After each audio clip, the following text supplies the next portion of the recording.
Pois é, agora nestes últimos dias já conseguimos observar alguns candidatos ao Conselho Tutelar, eleição que vai ocorrer em outubro, né? Já estão definidos os candidatos, né? Todos os municípios vão realizar a escolha dos novos conselheiros tutelares. E na linha conosco está o Leandro Corrêa, ele que é coordenador da Comissão Eleitoral para o processo eleitoral do Conselho Tutelar. Leandro, nos fale sobre esta atividade, enfim, definidos os candidatos, como que vai ser o procedimento todo para a eleição aí dos novos conselheiros tutelares. Boa tarde. Boa tarde, Zalmir. Boa tarde aos ouvintes da Rádio Repórter. É um prazer estar conversando com vocês. E então, o processo está chegando na sua reta final. 9 candidatos estão podendo fazer a campanha eleitoral. Até o momento temos um candidato que está sob liminar, não sabemos se acontecerá mais isso ou não, e já temos 10 locais definidos para votação, e desses 10 locais teremos 17 urnas que estarão distribuídas nos bairros e no centro da cidade para que o eleitor não possa se deslocar no dia 6 de outubro das 8h30 às 17 horas para exercer o seu direito de voto dos candidatos ao Conselheiro Tutelar de 2020. Uhum. Bom, você frisou que tem um candidato ainda subliminar. O que aconteceu aí nesta situação, Leandro? Então, nós tínhamos um processo que foi cancelado, uma etapa do edital, e o edital estava com uma informação incorreta, na verdade, falta de informação, não estava complementada. Então foi anulada um processo do edital, foi retificado o edital e novamente então foi chamado os candidatos para prestarem o exame psicológico. E desses então um ainda permaneceu sob liminar, podendo estar hoje concorrendo ao pleito. Uhum. Como que é o sistema aí de campanha dos candidatos? O que eles podem fazer durante a campanha? Como ocorre, enfim, esse processo de campanha eleitoral de todos? Os candidatos foram chamados, então, em reunião para que pudesse esclarecer a forma de campanha. A campanha ela deve ser individual, não pode ter propaganda paga nos veículos de comunicação. Ela pode ter por exemplo, Facebook, pode ser uma propaganda pessoal do candidato. Caso o candidato deseje fazer um comício, um discurso público, ele deve então ter os outros colegas juntos, os outros candidatos juntos, para que os outros também possam se manifestar de igual tempo e teor, para que não haja privilégios, né? Também a questão de apresentações de candidatos em locais públicos tem que ter um cuidado especial para que não seja dado alguns privilégios para um e não para outros, né? Uhum. Desses 9 candidatos são escolhidos os titulares e os suplentes, né? Isso, Leandro? Isso. A lei municipal 5305 do município de Juí aqui, ela prevê que nós devemos ter 5 candidatos, 5 conselheiros tutelares, e os demais que participam do pleito tornarão-se suplentes. Nós temos que, se tivéssemos 15 candidatos concorrendo, 5 seriam eleitos e empossados e os outros ficariam na suplência. No momento temos 9, né? Então teremos 4 na suplência, independentemente disso, né? Dos atuais conselheiros, a maioria concorre? Como é que está nesse sentido? Olha, essa pergunta ela é um tanto quanto complicada, porque eu vou dar preferência se eu falar quem é e quem não é, né? Claro, mas, por exemplo, eu posso fazer assim, eu posso dizer quem são os candidatos que concorrem hoje, o nome do candidato e qual é o número que ele vai estar lá na urna. Ok. Isso, eu falando dos 9 candidatos não terá problema nenhum. Posso fazer isso? Sim, com certeza, claro.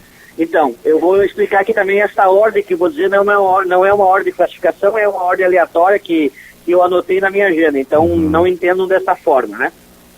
O primeiro candidato que eu vou citar aqui é o Gilmar de Paula, ele concorre com o número 41. O próximo candidato é Luciano Rangel, com o número 46. O próximo candidato é a Kelly Almeida, com o número 24. O próximo candidato é Juliana Tolfo, com o número 32. Próximo candidato, Michele Beckman, com o número 52. O próximo candidato é Luiz Eduardo Corrêa, com o número 48. Próximo candidato, Rosane Moraes, número 56. Próximo candidato, Conselheiro Tiago, número 78. Esse ele colocou na nomenclatura dessa forma. E o próximo candidato é Marisete Feller, número 66. Esses 9 candidatos estão habilitados até o momento em fazer a campanha eleitoral e serem, no dia 6 de outubro, então, votados para a eleição do Conselho Tutelar de Juí. Muito bem. Bom, como você disse, são não todos os locais de votação. Na verdade, são 15 locais, é isso? Não, são 10 locais de votação. Locais, tá certo. Eu vou explicar. O cadastro de eleição é um cadastro fechado. Não será, desta vez, necessário o candidato, então, se apresentar, ser confirmado com a leitura digital. Somente nessa eleição que não vai acontecer isso. Mas ele terá que levar o título eleitoral e um documento com foto. Caso ele não tenha o título eleitoral, ele pode levar um documento com foto. Não terá como votar se não tiver um documento com foto. O título eleitoral é muito importante porque as sessões elas foram unificadas, foram juntadas em 10 locais de votação. O candidato poderá votar somente na sua sessão normal. Porém, essa sessão pode ter transitado dentro da cidade, em virtude de ser juntado alguns locais de votação, também por uma questão de que, infelizmente, na última eleição de 2015, foi muito baixo a quantidade de eleitores no cartório eleitoral de Juí. Foram menos de 10% eleitores. Nós temos um colégio de quase 70 mil eleitores e foi um valor muito baixo. Então, somente foi disponibilizado 17 urnas.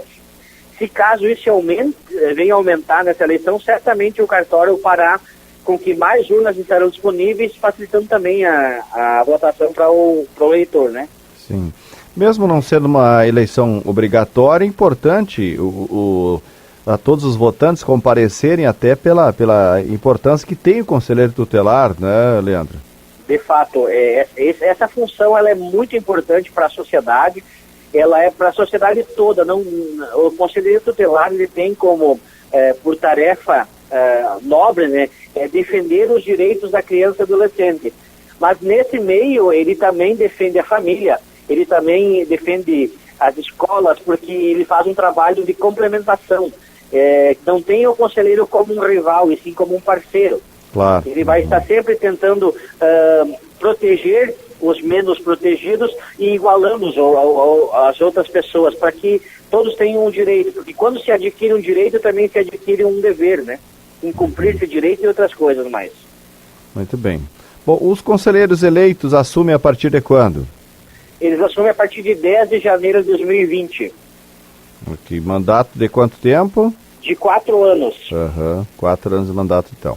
Esta é uma eleição... Se você me permitir, eu gostaria de dizer os locais de votação. Pois não, à vontade. Para que o público fosse se acostumando com a ideia. Claro. E depois, mais próximo às eleições, nós vamos novamente falar os locais de votação e também as sessões que lá estarão alocadas.